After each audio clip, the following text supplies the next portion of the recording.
Hello, everyone. Welcome to the third session in our Planning for a Gnarly Future online learning series.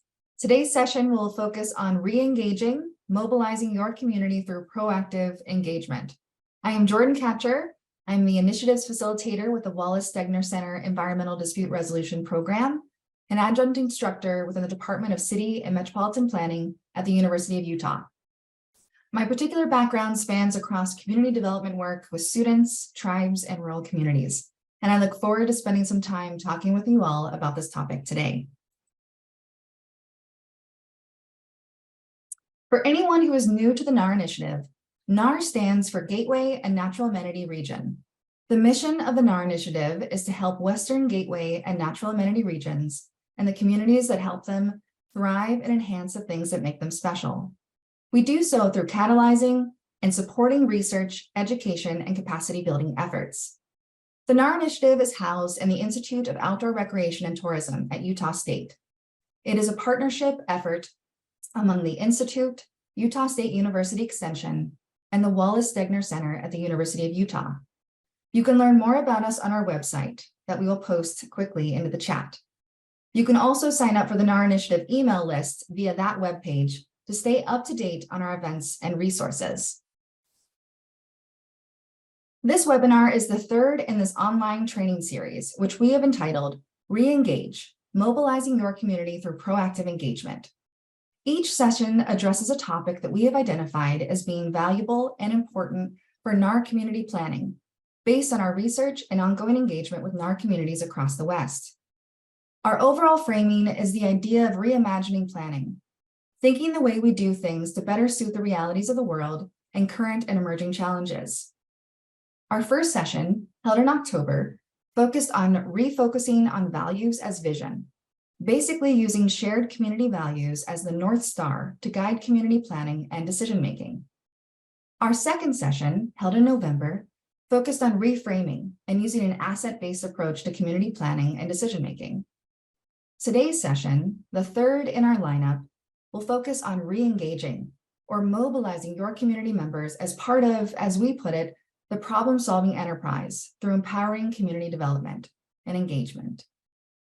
Our fourth session will be in February and focuses on redefining, focusing on regional collaboration and building across boundaries. And our fifth session, which will be in March, will focus on reimagining planning as an ongoing activity rather than creating plans that just sit on shelves, with a particular focus on scenario planning and planning for uncertainty. All of the sessions build on and tie into each other. If you missed our last one, I encourage you to check them out. For the full training program, please see our website that we will also post into the chat as well. For what to expect, a few important things to note. This session is being recorded, so we will share the session recording along with a webinar summary via our website after the event. And this is true for all of our sessions. Throughout the sessions, those of you that are on the live webinar should expect to engage with us. If you have specific questions for the speaker, aka me, during the presentation, please post your questions into the chat. And if we do have time, we will address those questions. In addition to your questions, we are also going to be putting prompts for the audience into the chat. And we encourage you all to use the chat function that way as well. So please respond to any and all chats prompts that you see going through. Okay, so let's give it a try. Again, make sure that your chat replies are going to everyone. And we've thrown in a prompt, which is asking for your organization, the community that you live in and or work in, and one aspiration for today's webinar. And I'll give you all just a moment to submit your responses and we'll see who's here.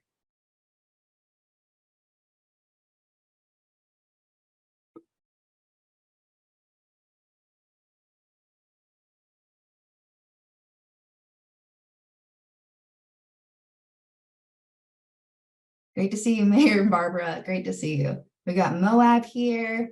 We've got LeGrand, Oregon, Livingston, Montana. Wonderful, Salt Lake City. Yeah, and you do get AICP credits. Absolutely. We'll send a link for that in just a moment. Bicknell, wonderful. Oregon City, more Livingston. Alaska, so wonderful. Springville City, Holiday, Fairfax County, Virginia. I used to live there. Beckley, West Virginia. I used to live there too.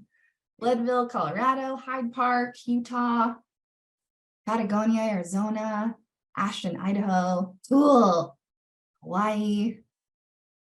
Beautiful. We have a huge array of attendees today, and this is really exciting to see. Oklahoma, I love this. New Mexico. This is so cool. Yeah, please, everyone, keep putting in your locations. This is really exciting to see where you all are coming from, all over this beautiful, beautiful place. Okay, apologies for this. Okay, so thank you for putting that information into the chat. Before we dive in, I wanted to note that our vision in undertaking this online learning series was to really share our thoughts about each of these topics with you all. So the people that are on the ground and who the NAR Initiative seeks to serve. And we really want to gather your feedback about whether these topics are important to you. And if so, what additional training you might need. So I would think of this session as more of like the what kind of, so some sort of big ideas that we have around particular topics. And then we're going to engage with you all to come up with ideas and gather feedback on what these topics are. And if there is interest in these topics and people want to take a deeper dive, we are looking at developing a more thorough, fully fledged online training series that will present essentially the how to around these topics. Each session aims to leave participants with some concrete takeaways and things you can put into practice in your work and in your lives. So think of each of these little sessions as kind of a little teaser, if you will. And as we go through the material today, think about whether more how-to resources would be helpful for you in your work. And if you like the idea of more training on these topics, we're also always looking for sponsors and other partners to help us make this work happen. And speaking of partners, I want to thank our sponsors and partners who are making this webinar series possible through financial contributions or in-kind support. The American Planning Association Utah chapter is providing AICP continuing education credits for this and other webinar series. So Liz is going to paste that direct link that some of you have mentioned already into the chat. So please feel free to click on that link if you're looking for those credits. We're always looking for more sponsors and partners. So please shoot us a note if you want to contribute to or support our work. If you find this training session and our other work helpful, please also consider donating to support our work too. So we're also going to include a link to donate directly to us. And without further ado, let's do this. Okay, so we're going to get into our presentation. Just to give you all a little bit of a recap of where I'm going to take us, we're essentially going to spend the next 30 minutes in sort of a mini presentation style, and then we'll segue into more interactive engagement via breakout rooms afterwards. Ideally, we would love for you all to stay here with us during the whole session. And also, if you can only stay for the portion that is the short series lecture, that's totally fine as well. And please just know that this is being recorded too. So, okay, before we dive into our slides, I'm really curious about you all signing up for this session and thinking about engagement and kind of what came to mind. So when you think about the word community engagement, what comes to mind? And we've thrown that prompt into the chat. And I'd just be curious, are there particular words or thoughts or ideas that, that kind of come to mind for you in that space? Open communication. Yeah. Public hearings, ongoing, community-led, public meetings, surveys, NIMBY, listening, accessible, inclusivity, planning. Absolutely, yes. Public participation, present, reaching out to so many residents so that they feel that they have a voice. Absolutely. Citizen committees, definitely. Advertising, wonderful. Yeah, these are all great, great words to share. And as we talk about engagement, I wanted to actually start us out in the very beginning with going all the way back and thinking about like what actually is engagement. I find that when we talk about certain topics, sometimes we're so used to just doing things the way they've always been done that we kind of forget why we do it or how we do it. And I really wanted this session to really focus on taking a step back and thinking about how can we get creative with engagement? How can we be enlivened by the possibilities that can come from it? So from a very logistical standpoint, from a definition standpoint, when we think about engagement, engagement essentially is a process of participating or becoming involved in. It's basically just becoming part of something that is larger than yourself. And why does engagement matter? It matters because it increases the visibility and understanding of issues, and it empowers community to have their say over decisions that affect their lives, their towns, cities, and neighborhoods. I actually took this from Granicus. They had a really cool blog on the importance of community engagement. And the reason that it struck me so much was because of three things. Three of these words in this passage, right? Increasing the visibility. So the awareness of even what's going on. And then the understanding of those issues, right? So it's one thing to know about them. It's another to know the complexity of them. And then empowering communities to have a say over their decisions that are impacting their own lives. And I think that's really at the heart of engagement, is really visibility, making sure that people know about it, understanding of what actually is going on, and being empowered enough to know how to vocalize and share input and suggestions for your community. I also wanted to, because we're talking about engagement and wanting to go all the way back, I wanted us to start to think about what are the underlying theories behind engagement, right? When we do things, what's our framework? What are we working off of? And so before we get into specifics and examples and fun things to consider, I really wanted to dig a little bit back farther into history, and I wanted to take us back to 1969. There is, some of you may be familiar with Sherry Arnstein's ladder of participation. It depicts who has power when important decisions need to be made. Now, from this ladder, we can see that there are essentially 8 steps. You can see going from 1 to 8 all the way at the top. Arnstein essentially had been looking at engagement and was thinking about, okay, so people are being engaged with work, but how are they being engaged? And is it really intentional? And is it good engagement even, right? So through this ladder, Arnstein had essentially started to identify what types of engagement related to what. So for example, steps 1 and 2 around manipulation and therapy, Arnstein classified as non-participation. Basically what it's saying is a community will say, hey, we know what's best for you, and we're going to tell you what that is. And we don't really need your involvement or your say, but we just want to let you know. And that essentially is, yes, it's letting the public know, but it's not actually engaging with them in that process. As you move further up the ladder, 3 through 5, we have informing, consultation, and placation. Essentially, it's saying, hey, we as a community have thought of certain ideas, and we're going to give you some options. We think that we probably know which option is most likely best, but we're going to consult you for a little bit to get some of your input, right? This is sometimes a one-off kind of experience. It's been referred to as tokenism, right? So bringing in people for just a certain thing and kind of leaving them aside. And then as you move further up the ladder, we get into different types of engagement. So 6 through 8, partnership, delegated power, citizen control. This is classified more as citizen power, right? So thinking about really empowering people to make decisions for themselves and really involving them in true partnership to make impact. The reason this is important is because it interacts with power. And understanding power dynamics within your engagement is really, really important.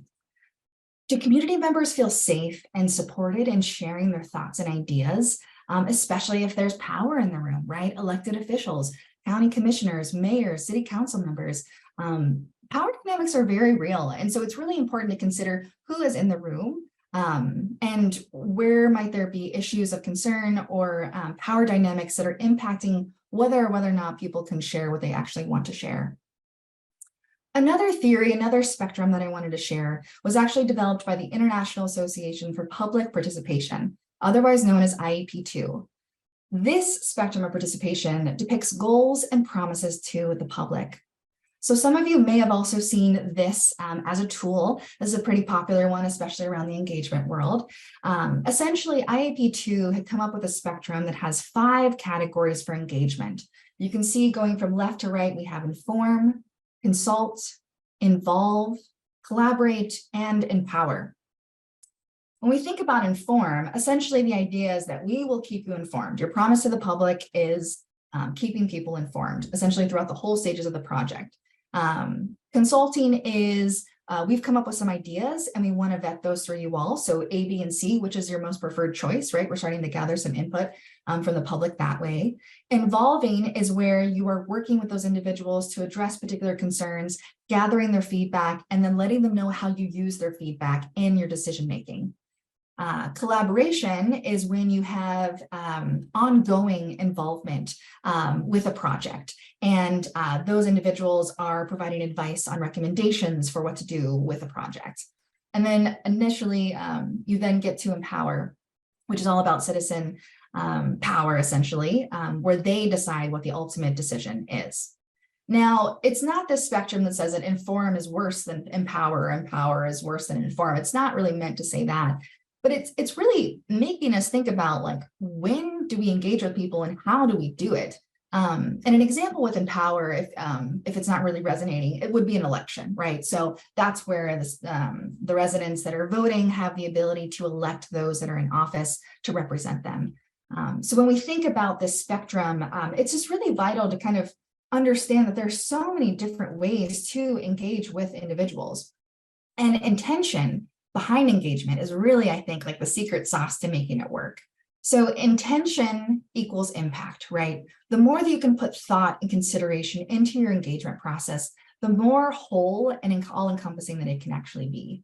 And instead of thinking of engagement as sort of this check the box activity, such as, okay, we're going to update our general plan for our community, so let's bring in people with engagement. So instead of thinking it in that kind of way, think of it as two big questions for yourself. The one is, how do you plan on engaging with your community and why?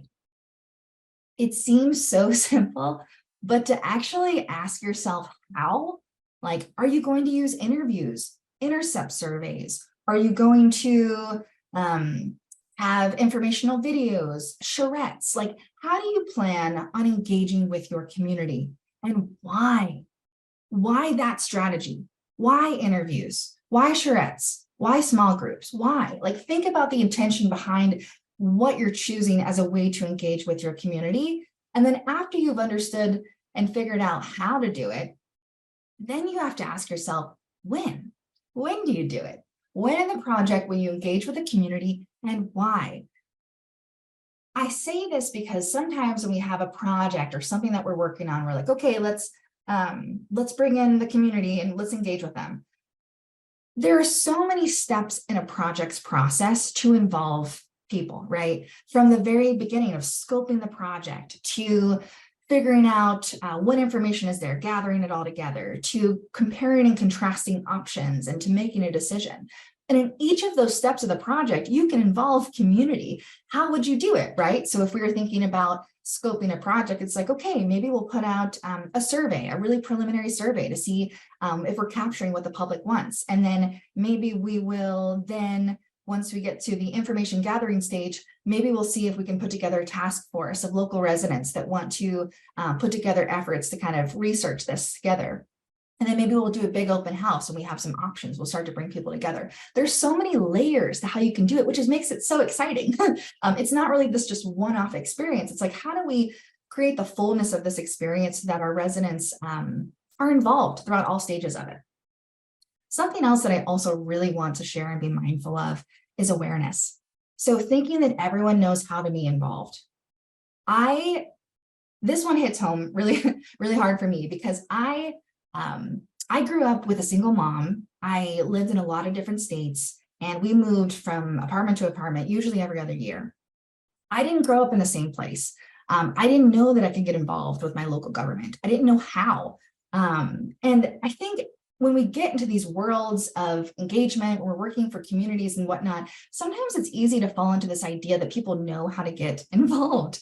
But we need to also understand that not everyone knows how to be involved in the local process or who to even reach out to. And I think when we think about engagement and we're like, well, people just aren't showing up, like they must just not care. It's like, do they know how to show up?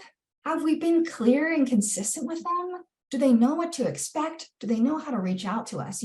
I really encourage us to kind of flip this script and think about, like, do people know? Because sometimes they don't. Sometimes you have, young families that move in, people from different communities, different language barriers, people that are, driving into our communities and not staying in them, et cetera. Like, there's so many different dynamics that can contribute to how people know how to interact with the community. So that is really good to see too. And it just looks like Oh yeah, if anyone's having trouble viewing the full slides, message Liz and you can talk about how to fix them. So if there are any glitches with those, please let us know. We also want to talk about engagement ghost as well. Something about a community engagement is that things have happened in the past, right? Things have happened where mistakes may have been made in your community. There may have been a project that didn't go right. Maybe people were tokenized or things just happened and people remember. And when we try to do engagement after those things have happened and we don't recognize them, we don't talk about those broken promises, it really starts to erode at the trust that community members can have in our cities and in our towns. And so even if those ghosts may have occurred before you even worked for an organization or a community, it's really important to still take ownership over that and think about, how do I repair the distress that has happened in my community? How do I work towards that? Even if you weren't involved with it. I can't tell you how many times in my line of work where I've had to essentially do that, whether it was from the organization that I worked for, the baggage of that organization. When I work with a community, I have to understand what the history is within that organization and that community, and work through that instead of avoiding it or brushing it underneath the rug. It's so revitalizing for, I think, especially for community members, when you can just openly talk about, like, yes, we tried this and we failed at this and we want to do better. And also just reminding ourselves that, like, our communities are not perfect and humans aren't perfect either. And so things happen, right? And I want to encourage you all that even if things have happened that have been difficult with residents and with projects, there are paths forward to heal collectively and to take accountability. And that can go so far. So before I segue into a couple of principles around engagement, we wanted to launch a poll question. So we are curious about your community in particular, and we're curious of whether you would consider your community to be more proactive, reactive, or non-active. So we're going to launch this survey and see what the responses are.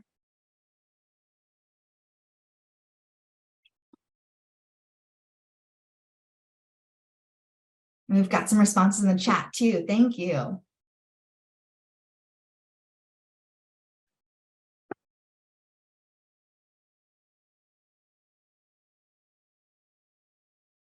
we're going to give 20 more seconds left to respond to this question and see what our responses look like.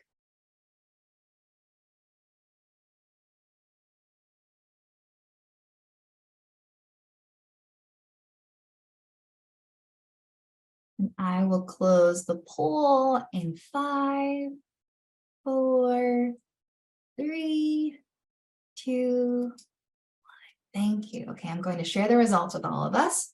So it looks like we've got 38% are proactive, 41% reactive, and 21% non-active. Ooh, this is a really nice mixture, mixture of all of it. And I hope that for the most of you, that you'll be able to stay on for the peer-to-peer. That'll be taking place in about 20 minutes, especially for those of you that have proactive engagement.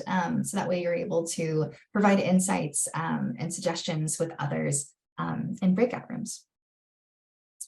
Okay, so thank you all for doing that poll. Next, I want to segue into a couple of principles, basic principles around engagement that I think are really beneficial for us all to think about and consider. There are 6 of them. So the first is establishing a consistent communication stream. The second is follow through on promises and be accountable when they fall through. Third, build intentional, proactive relationships. Fourth, rewrite the script. Fifth, embrace conflict, don't run from it. And lastly, humanize one another. I'm going to dive deeper into each of these basic principles and to share some inspiration around what other communities and humans have done across the country related to these principles. So our first one, establishing a consistent communication stream. Instead of focusing on how to communicate on a project-by-project basis, it's really important to focus on how to communicate on an ongoing basis. It's not, oh, we're doing this, let's reach out, and oh, we're doing this, let's reach out. It's really, how do we communicate to our residents on a regular basis? Where does that come from? There are plenty of consistent outlets that can be utilized, such as newsletters. I've seen a number of really awesome mayors, predominantly in Utah, that have done mayor's letters where they're sending out every quarter, every month. This is what's going on. This is what's on the radar. This is what we're working on. This is what we're struggling with, etc. Water bills, utility bills, ways that you can just give announcements to people that are receiving your materials on a monthly basis. Community bulletin boards, whether they are print or digital, town and city websites, just having designated spaces for engagement can be really, really huge. An example that I really like to share with communities is actually Salt Lake City. So Salt Lake City uses the same website link for all community feedback on their projects. It's slc.gov/feedback. What I think is so beautiful about this is that there are constantly so many different projects and surveys being put out there. And instead of always having a different link and making it confusing, they're like, hey, we're going to have one central web page on our site that's for all engagement, everything with our city.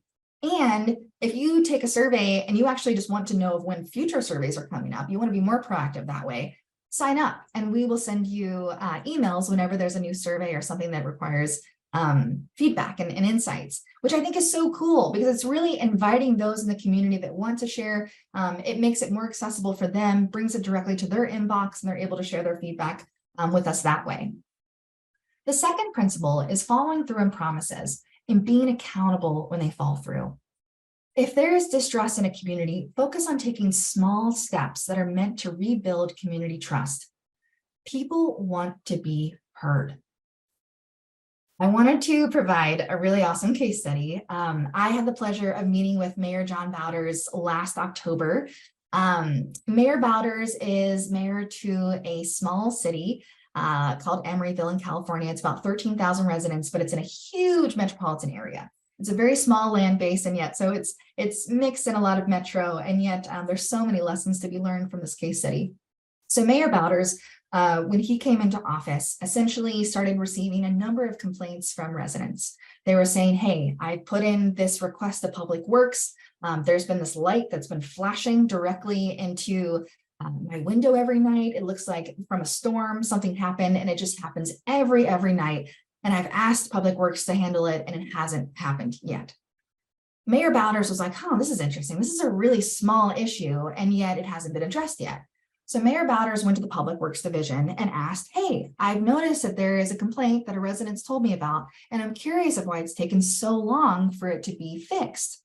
That's when Public Works responded and they said, hey, well, actually in our process, we just take requests on an ongoing basis where we tackle one issue and then we go to the next and the next. And some of our issues are really, really big. So they take a lot of our time. So it actually might take us weeks before we can actually fix that light. And Mayor Bowders was like, well, wait a minute, like that doesn't seem right. Why don't we change it up? And so Mayor Bowders then changed it so that 20% of each week would be dedicated towards these small little tasks.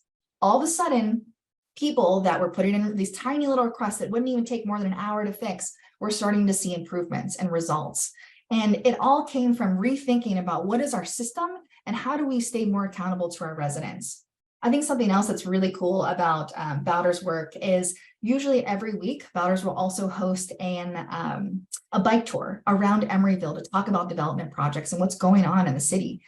This is a really great opportunity for local residents and visitors to really just figure out what's going on. And it's an ongoing way to interact with new members of the community, promote active transportation, and just have a better understanding of what's going on the ground.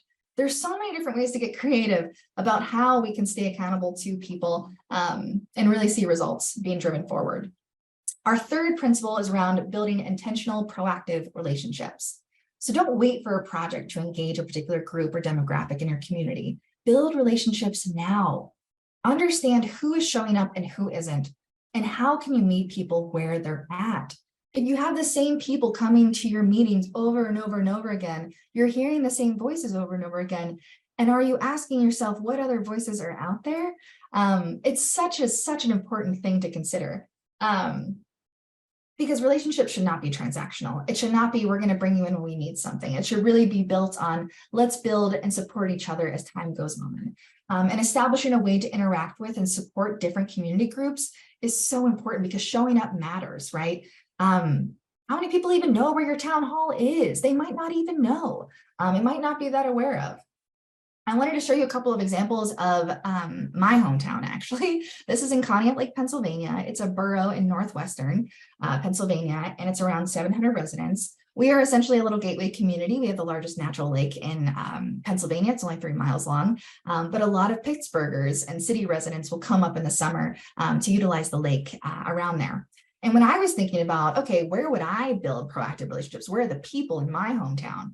Walmart is one of them. If I were to say where town hall is, I would say it's Walmart. If I want to meet anybody that I went to school with or see anyone that I know that it's going to be a Walmart. I also know that our fire hall is also a great spot for people to go to, and they have amazing chicken wings. And I know that on chicken wing night, tons of people are going to be there. And so that's a great spot to go visit. We also have our own amusement park. And so that's a huge attraction for visitors and for local residents, a great way to interact with people there.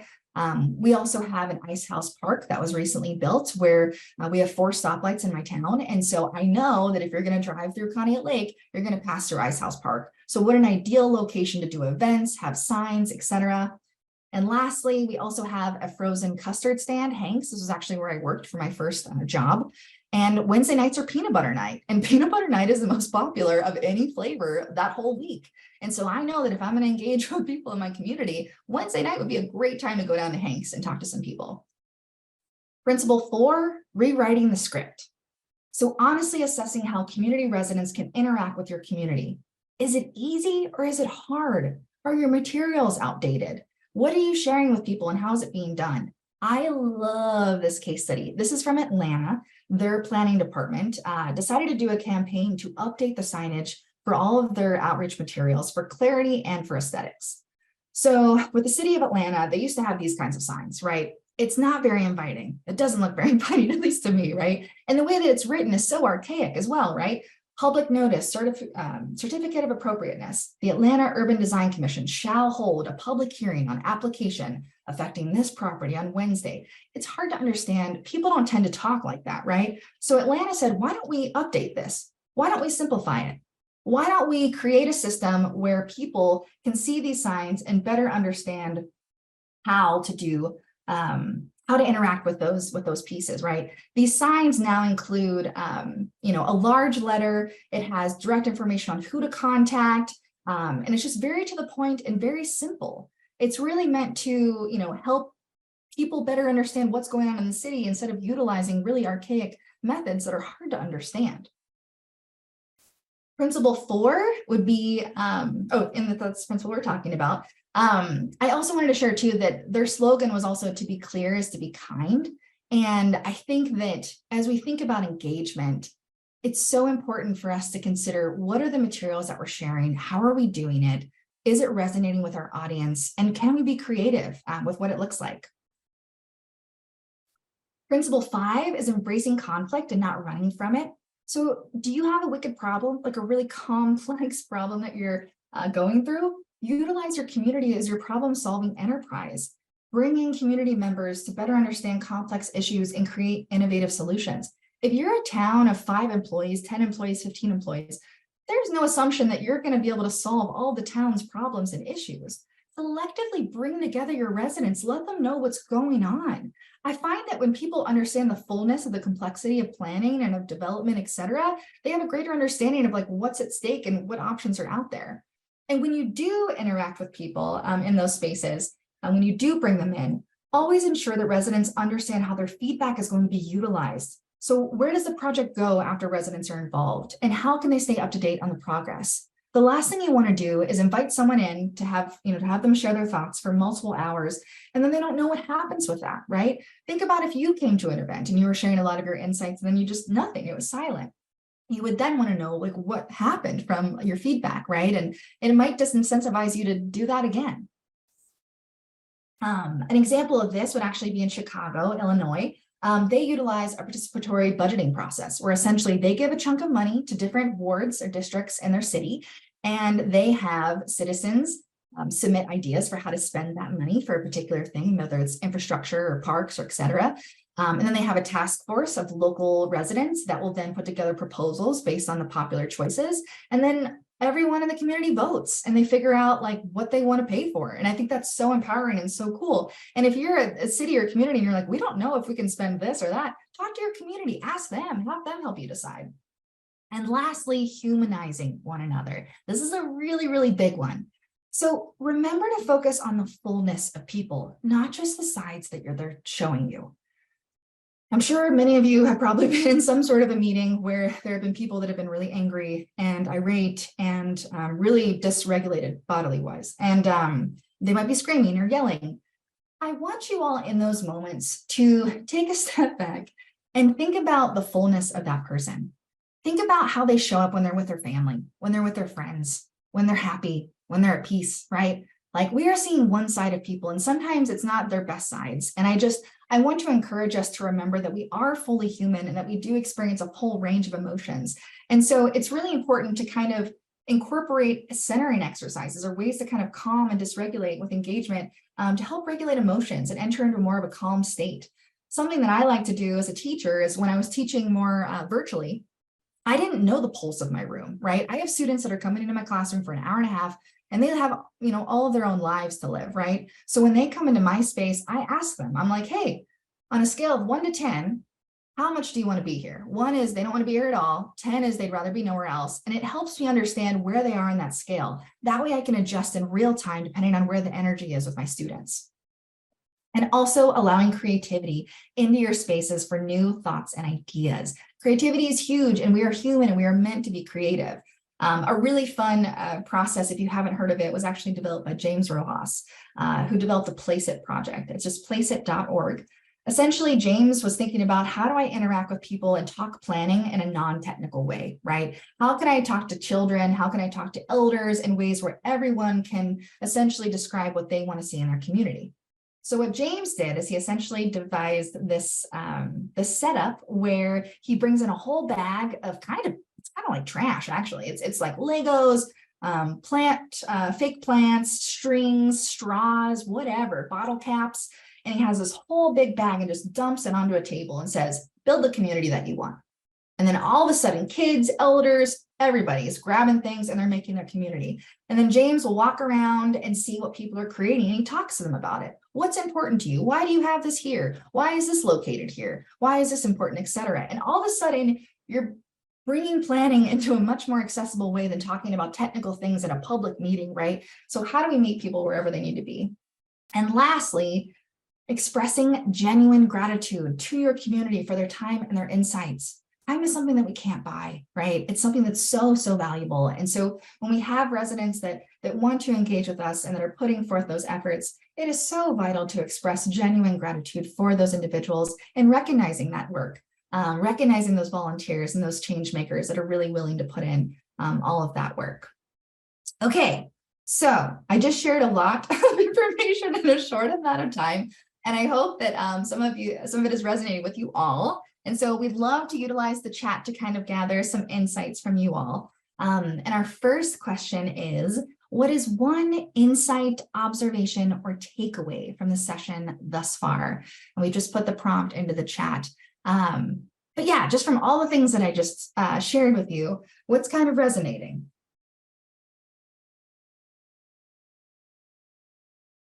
Creative engagement. Yeah, trying to think out of the box. Spend time fixing little things. Yeah, what are those tiny little easy to access issues that can be fixed well? It's clear you know the subject well. It's very kind of you, Kevin. Thank you. Yeah, engagement hierarchies, right? Like there's all different ways to engage with people. Consistency is important for building the habit of consistent engagement. Yes, I love this. Sharing problems and boundaries with the public. Yes, right? Like you don't have to be perfect. We're not perfect. We never will be. That's what makes us beautiful as communities, as people, etc. And so bringing them in, letting them talk about it, having them help us be creative, right? Considering the whole person when receiving feedback about proposed project. Yes. Oh, I love this. These are so beautiful to hear. Thank you so much for sharing. We'd also like to ask you all a second question, which is, to what extent would additional training in the how of re-engaging your community be helpful for you, others in your community, or other NAR communities? So in thinking about what I talked about, essentially I talked about the what, Is it beneficial to get into the how, right? So kind of how you would design these sorts of things. And I'm just kind of curious for your community, what might be beneficial, any thoughts, honestly, and feel free to throw those in at any point. Would be really beneficial for us to know. Thank you, Mayor Barbara. Very helpful for the mayor and the council and staff. Yeah, so maybe thinking about like, how do we actually translate this and put things on the ground, definitely. And then, yeah, any other thoughts that might come to mind for there? Thank you, Nancy. You're always trying to gather ideas and figure out, yeah, what might work. Super helpful to mix things up here from the usual engagement checkbook box. Yeah, like how do we get creative? How do we think out of the box? And that's just the thing, like it can be the simplest things, right? Like Atlanta, they're like, hey, this is really confusing. So just taking a look at all of your materials and trying to update them. Also bringing in students and interns and having competitions and thinking about, okay, if we don't have the time or capacity to do this, are there people in our community that do? Yeah, written guide of best practices and case studies could be good. Templates, totally. Helpful to see examples from other communities. Absolutely, yes. And we'd love to gather some insights too, especially from those of you that shared that you have proactive communities with engagement. We would really, really love to be able to gather some insights around, yeah, just what you're doing and how we can share it with others.